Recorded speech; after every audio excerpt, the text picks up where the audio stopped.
అందరికీ నమస్కారం. నేను మీ హరిప్రియ.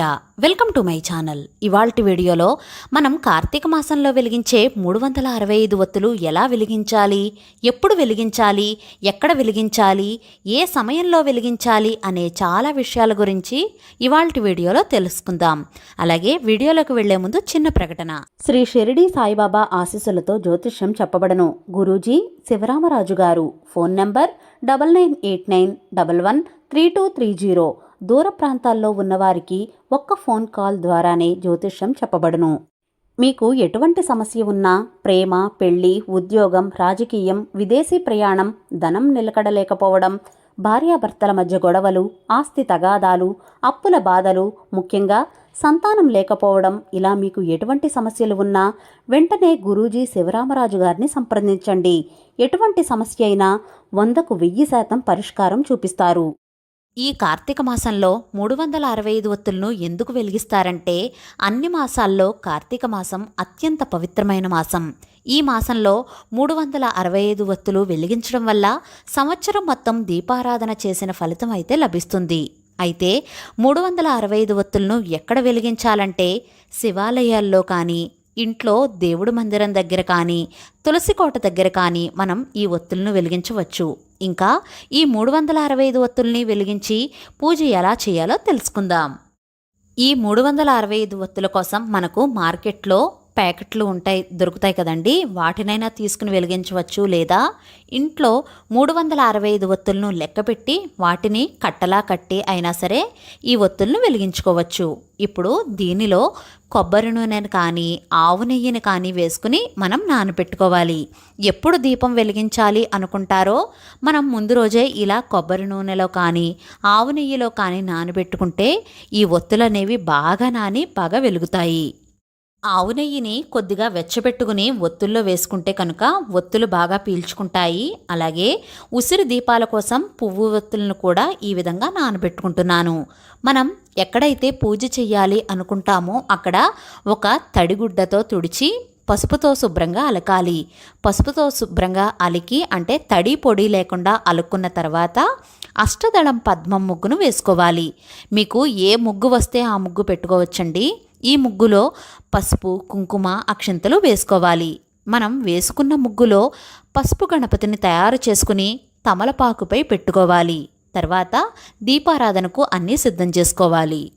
అలాగే ఒక ప్రమిదలో మనం 365 ఒత్తులు నూనెలో నానబెట్టుకున్నాం కదా, అది కొద్దిగా నూనెను పిండేసి ఈ 365 ఒత్తులను ఒక ప్రమిదలో పెట్టుకోవాలి. అలాగే ఉసిరి దీపాలను కూడా సిద్ధం చేసుకోవాలి.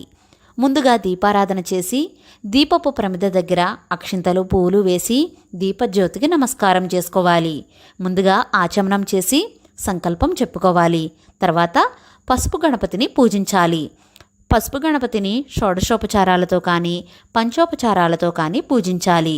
ధ్యాయామి, ధ్యానం సమర్పయామి, ఆవాహయామి, ఆసనం సమర్పయామి, ఇలా పాద్యం, అర్ఘ్యం, స్నానం, వస్త్రం, యజ్ఞోపవీతం, గంధం, పుష్పం, అక్షింతలు సమర్పించి ఆ తర్వాత ధూపం, దీపం కూడా చూపించి నైవేద్యంగా చిన్న బెల్లం ముక్కను కానీ 2 అరటిపళ్లను కానీ నైవేద్యంగా సమర్పించాలి. ఆ తర్వాత కర్పూర హారతిని కూడా ఇవ్వాలి. ఇప్పుడు స్వామివారి ముందే 365 ఒత్తుల్ని వెలిగించుకోవాలి. ఈ 365 ఒత్తులు ఎంత బాగా వెలిగితే అంత మంచిది. దీపపు ప్రమిద దగ్గర కూడా గంధం, కుంకుమ బొట్లు పెట్టుకోవాలి. తర్వాత పువ్వులతో అందంగా అలంకారం చేసుకోవాలి. కొద్దిగా అక్షింతలను కూడా ప్రమిద దగ్గర వేయాలి. ఇప్పుడు ఈ దీపం తొందరగా వెలగడం కోసం హారతి కర్పూరం బిళ్లను ఈ పెద్ద ఒత్తిపై పెట్టుకోవాలి. ఈ 365 ఒత్తులను ఏకహారతితో కానీ, అగరబత్తితో కానీ వెలిగించాలి. ఈ ఒత్తుల్ని వెలిగించేటప్పుడు హరహర మహాదేవ శంభో శంకర అనే మంత్రాన్ని జపిస్తూ వెలిగించాలి. లేదా ఓం నమః శివాయ అనే మంత్రాన్ని జపిస్తూ ఈ 365 ఒత్తుల్ని వెలిగించాలి. ఆ తర్వాత దీపానికి ధూపం వేసి నమస్కారం చేసుకోవాలి. ఇప్పుడు ఈ దీపం వెలిగినంతసేపు కూడా శివనామస్మరణ కానీ, కార్తీక పురాణం కానీ చదువుకోవాలి. అలాగే ఈ దీపం వెలిగినంతసేపు కూడా దీపం వైపే చూస్తూ ఉంటే మన మనసుకు కూడా చాలా ప్రశాంతంగా ఉంటుంది. ఇంతటితో 365 ఒత్తులు ఎలా వెలిగించాలో తెలుసుకున్నాం కదా. ఎప్పుడు వెలిగించాలంటే కార్తీక మాసంలో కార్తీక పౌర్ణమి రోజున వెలిగిస్తారు. ఈ రోజు ఉపవాసం ఉండి 365 ఒత్తులు వెలిగిస్తే చాలా మంచిది. అప్పుడు కుదరని వాళ్ళు సోమవారాల్లో కానీ లేదా కార్తీక మాసంలో ఏ రోజైనా సరే ఈ 365 ఒత్తులను కూడా వెలిగించవచ్చు. లేదా అమావాస్య నాడు అంటే పోలి స్వర్గం నాడు ఈ 365 ఒత్తులను వెలిగించుకోవచ్చు. ఈ 365 ఒత్తులు ఇంట్లో ఉన్న ప్రతి ఒక్కరు కూడా అందరూ వెలిగించుకోవచ్చు. అంటే ఒక్కొక్కరికి ఒక్కొక్క 365 ఒత్తులు చొప్పున వెలిగించుకోవాలి. ఈ 365 ఒత్తులు పొద్దున్నైనా వెలిగించవచ్చు లేదా సాయంత్రం నక్షత్రాలు వచ్చినప్పుడు కూడా వెలిగించుకోవచ్చు.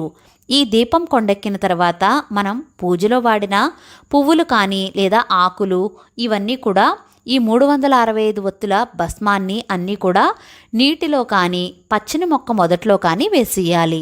ఇంకా మనం దేవుడికి పెట్టిన నైవేద్యాన్ని ప్రసాదంగా స్వీకరించాలి. ఈ విధంగా చేయడం వల్ల మనకున్న పాపాలన్నీ నశించి పుణ్యఫలం లభిస్తుంది. అలాగే ఆ పరమేశ్వరుని కృపాకటాక్షం కూడా లభిస్తుంది. తెలిసింది కదండి ఇవాల్టి వీడియోలో 365 ఒత్తులను ఎలా వెలిగించాలి అనే పూర్తి విషయాలన్నీ కూడా.